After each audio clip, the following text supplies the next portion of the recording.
Hey everyone, welcome to another edition of Behind the Mask. And our guest is Dr. Georgia Forrest. Dr. Forrest, welcome to Behind the Mask. Thank you. Good afternoon, Ed. How are you doing today? Yeah, I'm doing great. We're so excited to have you and get to know you a little bit. And before we jump in, and we talk about three different questions: who you are, how did you get here, and where are you going? But before we get there, tell us a little bit about yourself and where you serve. Sure. So, my name is Georgia Forrest. I am a family physician as well as the Associate Chief Medical Information Officer for Wellstar Health System in Atlanta, Georgia. And I am also a serial entrepreneur. I own several businesses, a mom, one of my favorite jobs, a mom of two beautiful girls, a wife, a daughter, and a sister. I love it. You and I met at HIMSS, and I was immediately just captured by who you were as a person. And I was like, I need to have you on Behind the Mask. So thank you again for being my guest. At Of what course. age, Georgia, at what age did you know you were a leader? Was there something, was it in your youth or later? When did you know? And you're going to laugh at this. I've always knew that I was a leader. I had leadership tendencies, or what I would say is I always knew that I had the ability to inspire people. And so when I grew up in New York City, in Brooklyn, and I remember my mom would always tell me, Georgia, stop bringing home friends. Like, stop speaking to people. So in New York, if an adult wanted to speak to you, you had to be wary. You had to be street smart in New York. But everywhere I went, if I was on a train, if I was on a bus, people would always come to me and want to talk to me and tell me what was going on in their lives. And I knew that transformational, inspiring spirit to me was something that would help me move people. And I truly believe that inspiration is what a good leader is. Yeah. No, I love that. And it's not surprising at all. What is one thing that your parents forced you to do when you were a kid and you probably gave like an eye roll or something, but in hindsight, you're glad they did? So my grandmother, when I was born in Jamaica, West Indies, my whole family is from Jamaica. And when we lived in Brooklyn, my grandmother used to watch me and all of my cousins. And we would have to, I don't know if you remember, Ed, the Encyclopedia Britannica. And Yeah. everyone had Encyclopedia Britannica. And my grandmother would make us do book reports. All of our cousins would have to read the encyclopedia and do book reports and read it to her. And it wasn't until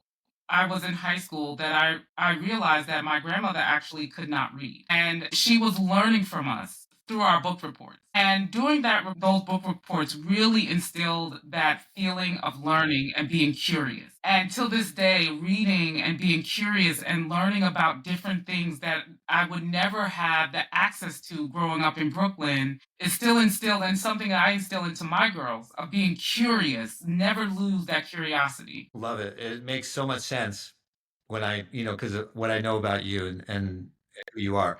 What's the single biggest reason you chose healthcare and to become a physician? When I was a child, when I first moved to this country, I had a traumatic brain injury. I fell on concrete and hit my head, and subsequently developed epilepsy and seizures, and I spent a lot of my childhood in and out of the hospital. And it was those nurses, those physicians that were so empathetic and changed my life. I knew I wanted to heal just how they healed me. Also, I'm a proud daughter of a registered nurse. So my mother's a pediatric nurse, and I would follow her to see, she was a visiting nurse, to see her patients. And my mother wasn't just a nurse. She actually is a healer. Seeing how she became a part of her patient's family and that empathy towards human beings is something that I will never forget. And so being a healer, being a physician has always been a part of my DNA because of my own personal experience and being raised by someone who I believe touched so many lives. Wow. What is one thing about you that most people don't know? So for most people watching, this would be the first time they ever learn this thing about you. So most people would call me a radical extrovert, and in fact, I actually prefer being alone.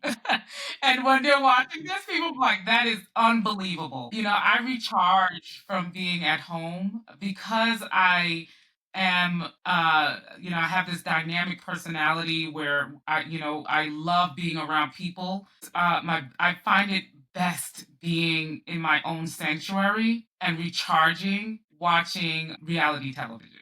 So my friends and my coworkers would be shocked if they found out that I'm a secret introvert. And that's shocking to me as well, knowing how gregarious you are and so outgoing. But yeah, that does make some sense now that you explain it.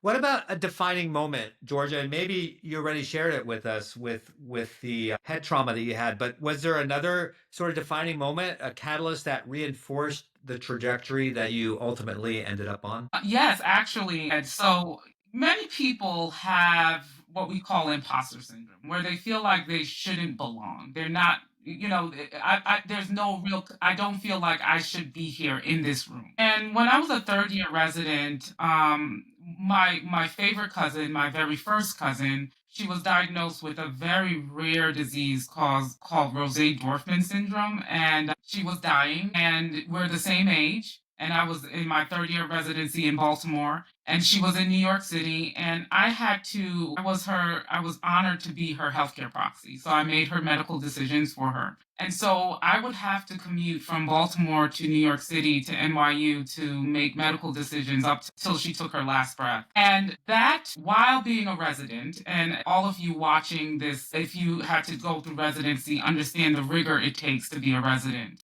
So being a resident, taking care of patients, and being honored to take care of my cousin, my best friend, really instilled in me the grit that I had and being human centered and not taking anything for granted. I feel when I'm busy, I feel honored to be busy. I feel honored to have many things on my plate. And so I remember driving on the New Jersey Turnpike from from New York to Baltimore, and really reflecting that I'm supposed to be here. God has given me the gift of grit, grace, and gratitude to really be able to be a blessing to people without faltering and standing unwaveringly in the storm with that grit and speaking for those who have been silenced while still embracing the world with inclusion and love. And that, I believe, is my true north. You should be a commencement speaker. Have you been a commencement speaker yet?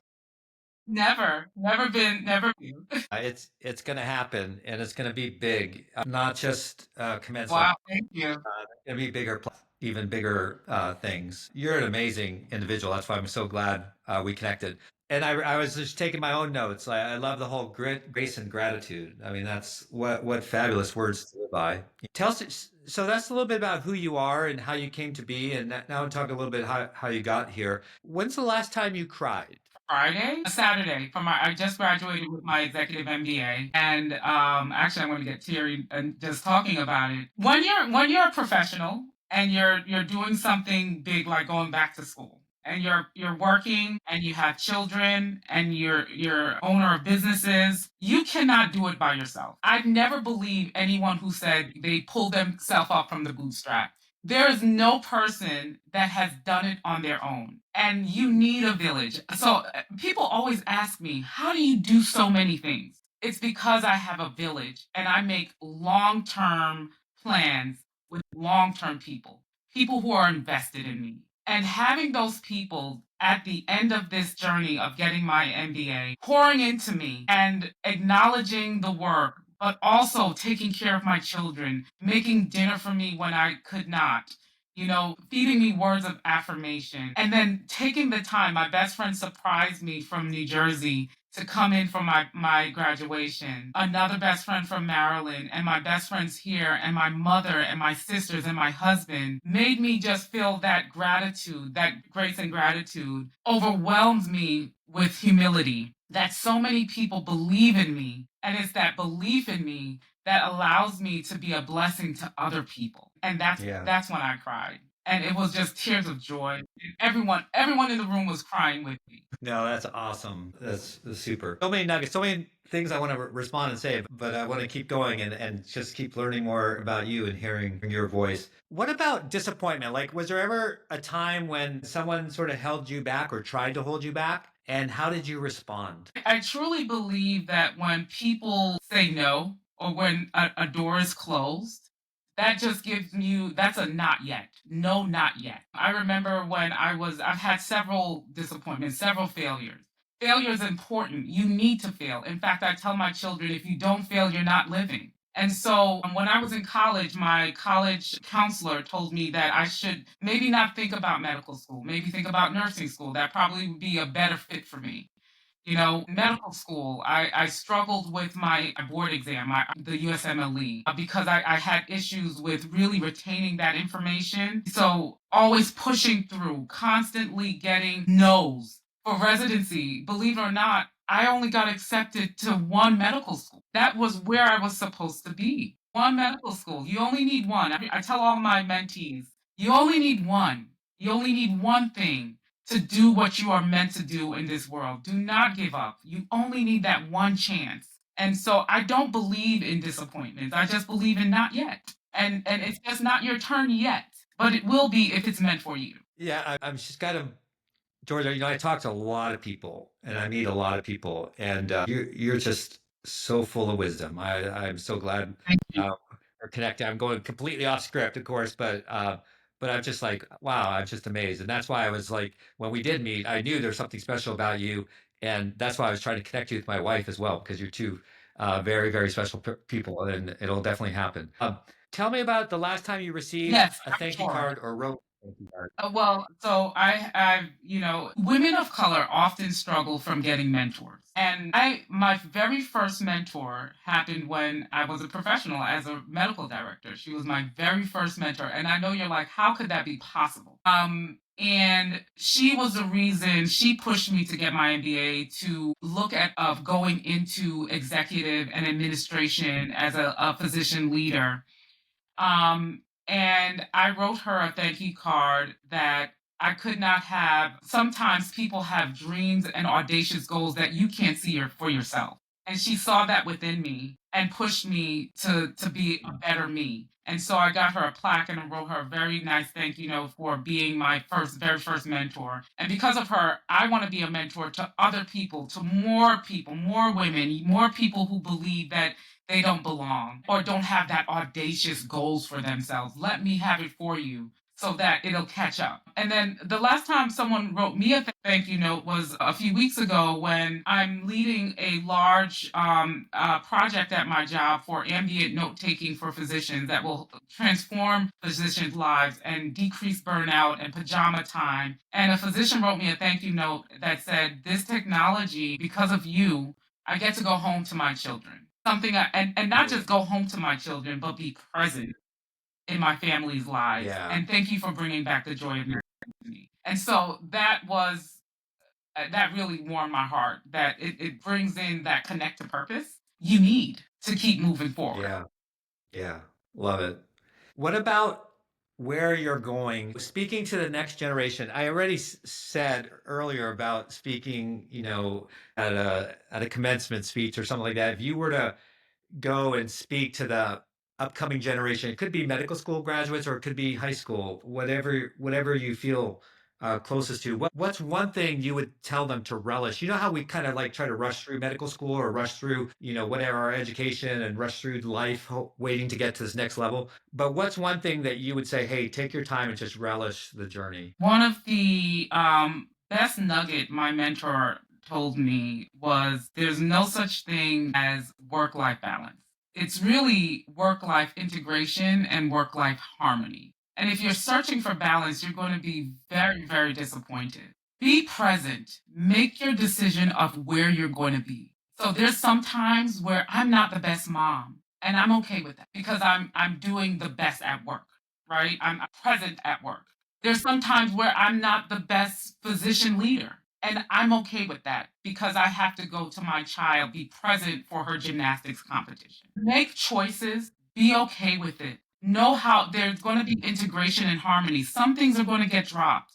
Perfection cannot exist when you're trying to move forward and transform. Just be wholly present in the things that you decide on and choose wisely. Yeah. Wow, those are great. It all happened here first. This behind the mask session. So when people see you on a big stage, I'll say, Yeah. hey, we had Georgia first on behind the mask. This is amazing. What challenges? So you just got your executive MBA. You're a physician. You're an executive at a awesome health system. And of course, all the personal side, even better, being a daughter, a wife, a mother, and those sort of things. What's next? Where are you headed to next? Like, any other like big, hairy, audacious goals that you have? Yeah, so my first real goal now that I'm like I told my husband, my last degree, which who knows what, never say never. But I'm taking some time to really have what I like to call radical self care. So because I've been going so fast, 100 miles an hour, this next year and a half for me is going to be radical self care and diving into my children and my husband, working on my marriage and my relationship with my mother and my relationship with myself, becoming more spiritually grounded. So all of those things are what I'm calling in this next iteration is radical self-care. So once I feel more grounded and I feel like I'm back to myself and recharged, I do want to look into really something is calling me to speaking for those who cannot be who are silenced. Whether or not that is some type of political office or something like that, not really sure. Still looking into where that leads me, but really becoming diving deep into healthcare IT, our digital transformation, and making sure that it does not miss anyone.